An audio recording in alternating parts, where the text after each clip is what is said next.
(5월 10일) 오늘의 하이라이트는 열왕기하 10에서 12장입니다. 10장. 아합의 아들 70명이 사마리아에 살고 있었다. 예후가 편지를 써서 사본을 만들어 사마리아에 있는 이스라엘 관리들과 원로들과 아합의 아들들을 보호하고 있는 사람들에게 보냈다. 너희는 너희가 섬기는 상전의 아들들을 데리고 있다. 병거와 말과 요새화된 성읍과 무기도 가지고 있다.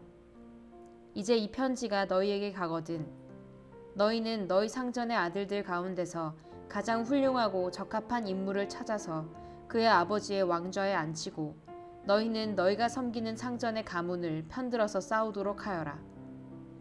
이에 사마리아의 지도급 인사들은 두려워하며 말하였다. 저 두 왕도 그를 당하지 못하였는데 우리가 무슨 수로 그와 맞설 수 있겠소? 그리하여 왕가를 지키는 사람들과 성읍을 다스리는 사람들과 장로들과 왕자들을 보호하는 사람들이 예후에게 다음과 같은 전가를 보냈다. 우리는 장군의 신하입니다. 장군께서 우리에게 말한 것은 무엇이든지 모두 그대로 하겠습니다. 우리는 어떠한 왕도 세우지 않겠습니다. 장군께서 보시기에 좋은 대로 하십시오. 예후가 그들에게 다음과 같이 두 번째 편지를 써서 보냈다.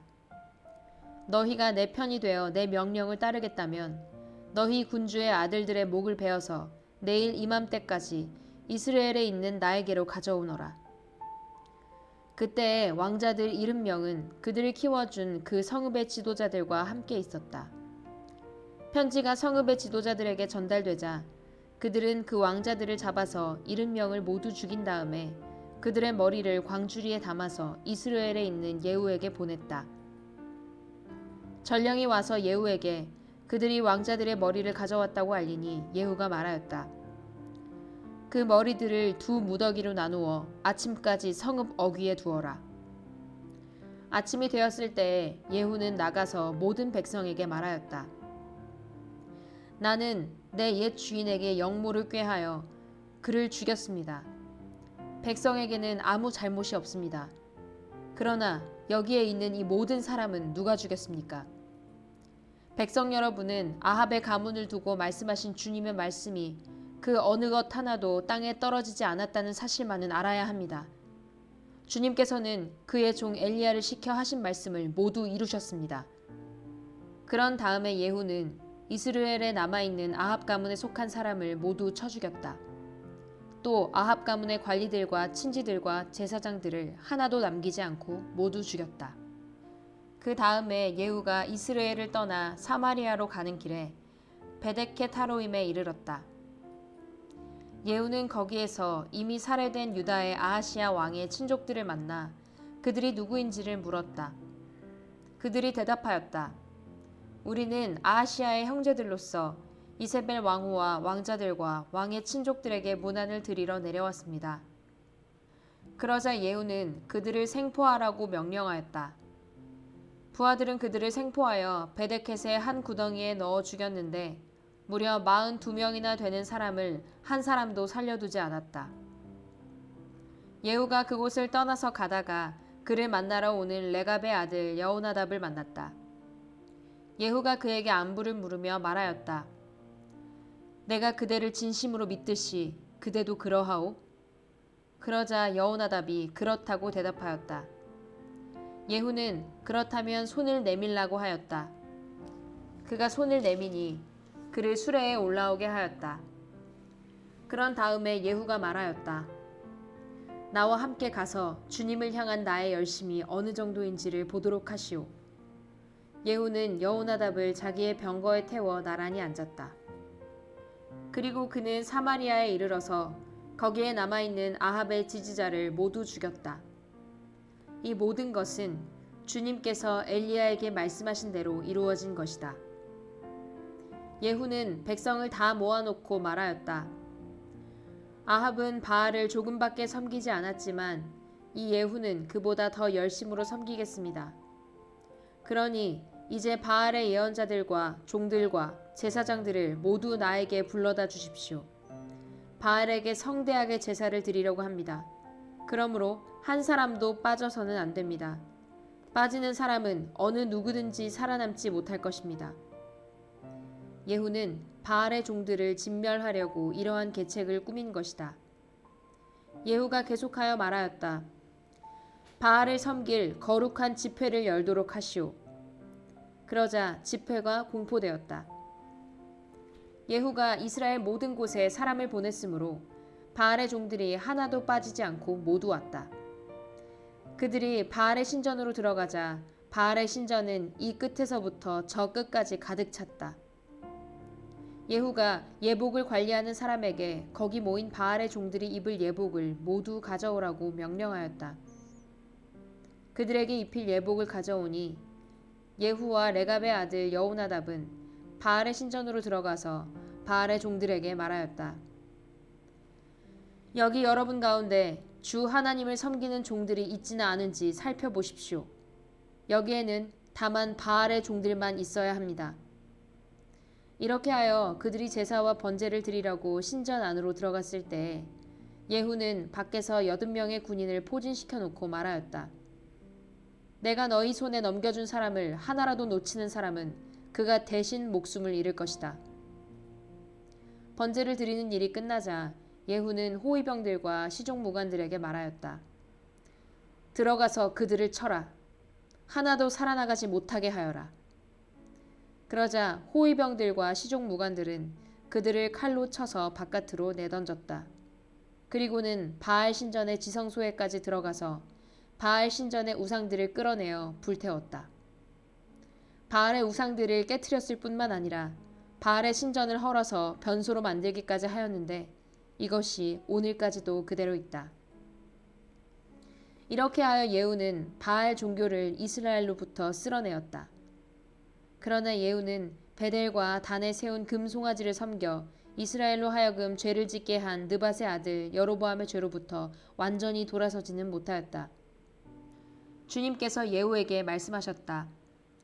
너는 내가 보기에 일을 바르게 잘하여 내 마음에 들도록 아합의 가문을 잘 처리하였으니 내 4대 자손까지는 이스라엘의 왕위를 지키게 될 것이다. 그러나 예후는 주 이스라엘의 하나님의 율법을 지키는 일에 마음을 다 기울이지는 못하였고 이스라엘로 죄를 짓게 한 여로보암의 죄로부터 돌아서지는 못하였다. 이때부터 주님께서는 이스라엘을 조금씩 찢어내기 시작하셨다. 그래서 하사엘이 이스라엘의 국경 사방에서 공격해왔다. 그는 요단강 동쪽 지역인 갓 사람과 루벤 사람과 므낫세 사람이 있는 길르앗의 모든 땅, 곧 아르논 강에 맞붙어 있는 아로엘에서부터 길르앗과 바산까지 공격하였다. 예후의 나머지 행적과 그가 한 모든 일과 그가 권세를 누린 일들은 이스라엘 왕 역대지략에 모두 기록되었다. 예후가 죽으니 사마리아에 안장하였고 그의 아들 여호아스가 그의 뒤를 이어 왕이 되었다. 예후는 사마리아에서 28회 동안 이스라엘을 다스렸다. 11장 아하시아의 어머니 아달랴는 아들이 죽는 것을 보자 왕족을 다 죽이기 시작하였다. 그러나 왕자들이 살해되는 가운데에서도 여호람의 왕의 딸이요 아하시아의 누이인 여호세바가 아하시아의 아들 요아스를 몰래 빼내어 유모와 함께 침실에 숨겼다. 이때 사람들이 아달랴가 모르도록 그를 숨겼으므로 그는 죽음을 면할 수 있었다. 요아스는 그의 고모 여호세바와 함께 6해 동안을 주님의 성전에 숨어 지냈으며 그동안 나라는 아달랴가 다스렸다. 7해가 되자 여호야다 제사장이 사람을 보내어 가리 사람의 백부장들과 호위병의 백부장들을 불러왔다. 그리고 그들을 주님의 성전에 있는 왕자에게로 데리고 가서 그들과 더불어 언약을 맺고 또 주님의 성전에서 맹세를 하게 한 뒤에 그들에게 왕자를 보여주었다. 그리고는 그들에게 이렇게 명령을 내렸다. 이제 여러분이 해야 할 일을 말하겠습니다. 여러분 가운데서 안식일 당번을 세 반으로 나누어 3분의 1은 왕궁을 지키고 다른 3분의 1은 수르 성문을 지키고 나머지 3분의 1은 호위병들의 뒤에 있는 문을 지키십시오. 이와 같이 하여 왕궁을 철저히 지키게 하도록 하십시오. 그리고 안식일 비번은 모두 2반으로 나누어서 임금님께서 계신 주님의 성전을 지키도록 하십시오. 각자 무기를 들고 임금님을 호위할 것이며 누구든지 대열 안으로 들어오려는 사람은 반드시 죽이고 임금님께서 나가고 드실 때에는 반드시 경호하도록 하십시오. 백부장들은 여호야다 제사장이 명령한 것을 그대로 다 하였다. 그리고 그들은 안식일 당번인 사람들과 안식일 비번인 사람들을 데리고 여호야다 제사장에게로 왔다. 제사장이 백부장들에게 창과 방패를 나누어 주었다. 그것은 다윗 왕의 것으로서 주님의 성전 안에 간직되어 있던 것들이다. 그리하여 호위병들은 각각 손에 무기를 들고 성전 오른쪽에서부터 왼쪽까지 제단과 성전 주위를 감시하며 왕을 호위하였다.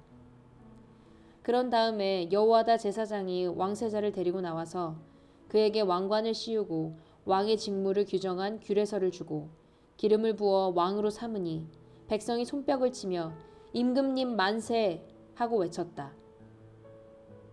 아달랴가 호위병들과 백성의 소리를 듣고 주님의 성전에 모여있는 백성에게 가서 보니 왕이 대관식 규례에 따라 기둥 곁에 섰고 관리들과 나팔수들도 왕을 모시고 서 있고 나라의 모든 백성이 기뻐하여 나팔을 불고 있었다. 아달랴가 분을 참지 못하고 옷을 찢으며 반역이다, 반역이다 하고 외쳤다. 그때 여호야다 제사장이 군대를 거느린 백부장들에게 명령을 내렸다.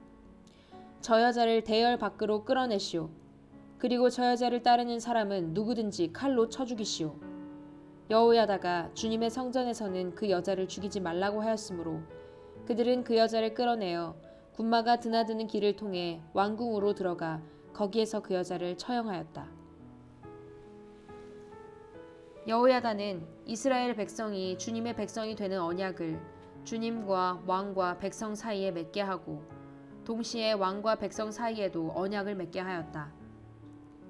그렇게 하고 난 다음에 그 땅에 온 백성이 바알의 신전으로 몰려가서 그 신전을 허물고 제단을 뒤엎고 신상들을 완전히 부수어 버렸다. 또 그들은 제단 앞에서 바알의 제사장 맏단을 죽였다. 그리고 여호야다 제사장은 주님의 성전에 경비병들을 세웠다. 그리고 그는 백부장들과 가리 사람들과 호위병들과 그 땅의 모든 백성을 거느리고 왕을 인도하여 주님의 성전에서 데리고 나와서 호위병들이 지키는 문을 지나 왕궁으로 행진하여 들어갔다. 왕이 왕좌에 오르자 그 땅의 모든 백성이 기뻐하였다. 아달랴가 왕궁에서 칼에 맞아 살해된 뒤로 도성은 평온을 되찾았다. 요아스가 왕위에 올랐을 때에 그는 7살이었다. 12장 예후 제7년에 요아스가 왕이 되어 40해 동안을 예루살렘에서 다스렸다. 그의 어머니 시비아는 브엘세바 사람이었다. 요아스는 여호야다 제사장이 가르쳐준 대로 하였으므로 일생 동안 주님께서 보시기에 올바른 일을 하였다. 다만 산당을 제거하지 않아서 백성이 여전히 산당에서 제사를 지내고 향을 피웠다. 요아스가 제사장들에게 말하였다. 주님의 성전에 들어오는 모든 헌금, 곧 일반 헌금과 의무적으로 부과된 헌금과 자원하여 주님의 성전에 가져오는 헌금을 모두 제사장들이 각 담당 회계로부터 받아서 성전에 수리할 곳이 발견되는 대로 그 수리할 곳을 모두 고치도록 하십시오. 그러나 요아스가 왕이 된 지 23해가 지나도록 제사장들은 그 성전에 수리할 곳을 고치지 않았다. 요아스 왕이 여호야다 제사장과 다른 제사장들을 모두 불러서 그들에게 말하였다. 어찌하여 아직 성전에 수리할 곳을 고치지 않고 있습니까? 이제는 더 이상 담당 회계로부터 돈을 받아두지 말고 성전을 수리하는 데 쓰도록 직접 넘기게 하십시오. 제사장들은 이 일에 동의하여 제사장들이 백성으로부터 돈을 받거나 성전을 직접 수리하거나 하는 일을 하지 않기로 하였다. 제사장 여호야다는 궤를 하나 가져다가 그 뚜껑에 구멍을 뚫어 주님의 성전으로 들여와서 오른쪽 곧 제단 곁에 그것을 놓았다. 그래서 문을 지키는 제사장들이 주님의 성전으로 가져오는 모든 헌금을 그 궤에 넣게 하였다. 그 궤가 헌금으로 가득 찰 때마다 왕실 서기관과 대제사장이 와서 주님의 성전에 헌납된 헌금을 쏟아내어 계산하였다. 계산이 끝나면 그 헌금은 주님의 성전 공사를 맡은 감독관들에게 전달되었고, 그것은 다시 주님의 성전을 수리하는 목수들과 건축자들에게 지불되었고, 또 미장이와 석수에게도 지불되었으며, 주님의 성전을 수리하는 데 드는 나무와 돌을 사는 데와 그 밖에 성전을 수리하는 데 필요한 경비로 쓰였다. 주님의 성전에 헌납된 그 헌금은 주님의 성전에서 쓸 은 대접들과 부집게와 대접들과 나팔 등의 금 그릇이나 은 그릇을 만드는 데 쓰이지는 않았다. 그 헌금은 오직 일꾼들에게 주어 그것으로 주님의 성전을 수리하는 데만 사용하였다. 또 돈을 받아 일꾼들에게 주는 감독관들에 대한 회계 감사를 하지 않았는데 그것은 그들이 성실하게 일하고 있었기 때문이다. 그리고 속건제와 속죄제에 바친 돈은 주님의 성전의 수입으로 계산하지 않았다. 그것은 제사장들의 몫이었기 때문이다. 그 무렵에 시리아 왕 하사엘이 가드를 공격하여 함락시켰다. 그런 다음에 하사엘은 또 예루살렘도 치려고 하였기 때문에 유다 왕 요아스는 앞서 유다를 다스린 여호사밧과 여호람과 아하시아가 주님께 바친 모든 물건과 또 자신이 주님께 바친 것들을 비롯하여 주님의 성전과 왕실 창고에 있는 모든 금을 시리아 왕 하사엘에게 보냈다. 그러자 하사엘은 예루살렘을 치지 않고 물러갔다. 요아스의 나머지 행적과 그가 한 모든 일은 유다 왕 역대지략에 기록되어 있다. 요아스의 신하들이 역모를 꾸며 실라로 내려가는 길에 있는 밀로의 궁에서 요아스를 살해하였다. 그를 살해한 신하는 시므아스의 아들 요사갈과 소멜의 아들 여호사밧이었다. 그가 죽으니 그의 조상들과 함께 다윗 성에 장사하였다. 그의 아들 아마샤가 그의 뒤를 이어 왕이 되었다. 아멘.